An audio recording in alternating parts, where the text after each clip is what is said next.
Yes, it is great. Nobody, all the youngsters do not even know that before Europe was united, we had to stop at every border. We had to wait sometimes for hours because they had to control everything.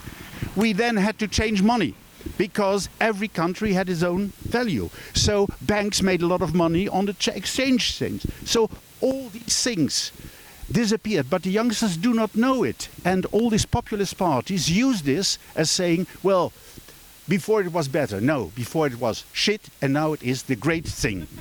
So Europe, go on. But what I like here is, in Luxembourg, okay, now you see Germany over there, you see France, Paris probably over there are already French. But in Luxembourg, we have almost 50% of European citizens living here. I know some other countries, if they have 10%, they say, oh, now we have to throw them all out because it's impossible if we have so many foreigners. We have almost 50%. And among young people in schools or in the cities, we have probably 70 or 75%. It's possible.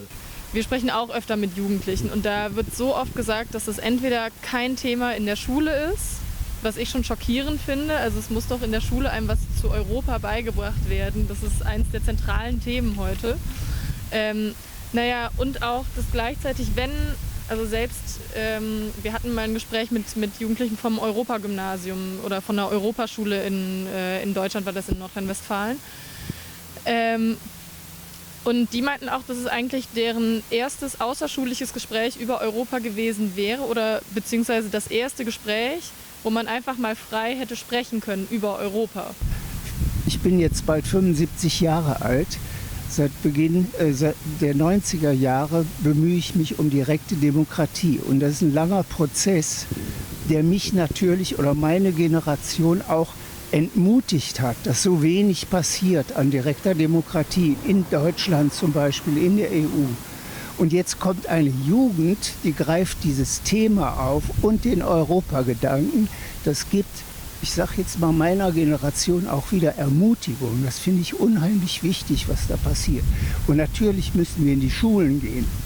Ja, und mit den Schülern heute über Demokratie, direkte Demokratie, über die EU reden, ja, und diese Diskussion befördern. Und diese Demonstrationen, Fridays for Future und so weiter, massiv unterstützen. Und das passiert ja, auf einmal sind die Eltern dabei, ja, und die Großeltern kommen auch zu diesen Demonstrationen. Und das finde ich richtig optimismus stiftend. J'ai l'impression, comme tu disais Antoine, pour ces élections européennes en France, on ne parle pas du projet européen, mais c'est plutôt une guerre entre les partis nationaux. Et j'ai l'impression qu'il n'y a plus aucune fierté d'être européen. Alors, moi, je me sens hyper fière quand je voyage à l'étranger. D'abord, je suis européenne et après, je suis française. Et peut-être qu'on manque de projets un peu plus... par exemple, voilà, l'Europe a commencé avec un projet assez industriel, avec l'acier et le charbon. Alors, est-ce que justement, on ne devrait pas lancer de nouveaux sujets comme l'innovation, tout ce qui est numérique ou tout ce qui est la recherche en intelligence artificielle? Voilà, essayer de trouver des moteurs qui pourraient rassembler tout le monde derrière. Voilà, ces ressources, parce qu'il y a tellement de choses qu'on pourrait faire en Europe et on perd nos capacités ou nos skills en fait pour exploiter tout ce qu'on a en Europe. Voilà.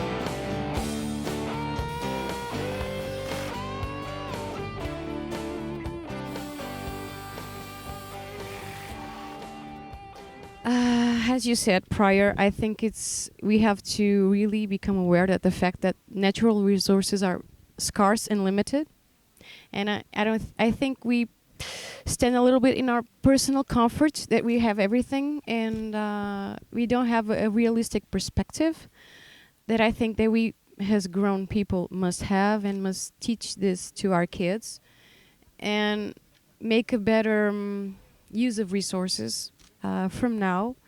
And think more in a community perspective, not just what is good for me, but what is best for everybody, and especially in what concerns like public transports. Hello everybody, my name is Thomas. I come from Poznań, it's autonomy region in Poland, and I agree with this lady about resources which they get limited. It's true, the public transport they should be mostly ecological by metro, hopefully, also using the ecological petrol, and which also can be profitable. Also, it's a question of recycling. I mean, there's a lot of litters for example, in Poland, which should be recycling, and there should be innovated projects to bring our life better. And and I think recycling in the West is very important, because many people they don't know this subject, and well, this is also made from litters. Yeah. So, thanks very much. And I don't believe in a realistic way that our societies, especially the societies that what you discussed in Russia, have other immediate problems that they're facing. I mean, or in third world countries that they have problems right now. I mean, when you don't have, when you have hunger, you will not think about the environment. You will think about their immediate problem and to get something to eat. You know. So what I'm discussing about and what I'm thinking is that we need to be courageous here. We need to put our money where our mouth is, and we have this possibility. Third world countries don't. So we need to be courageous and take this action right now. Hi, I'm Marie. I'm Luca's wife and German, so we are a European couple, which is why Europe is very important to us. We have a very young European citizen here with us who is half Italian, half German, living in Luxembourg. So everything European is very important to us personally. And and I think that we feel most of all European, and then the importance of nationalities within Europe is an interesting question for us. I think as a couple, it just concerns us a lot, and looking at differences between, for example, Italy and Germany, what concerning policies, starting with family policies, but also other things, makes you think about how nice it would be if it was still easier to move between European countries, because of course we already have a lot of freedom today, but there's still a lot of things that are very different between different countries, and to change systems to go from one country to another, which we have obviously all done, still could be a lot easier, we think. So Europe is just something that is on our heart, and that's why we are here.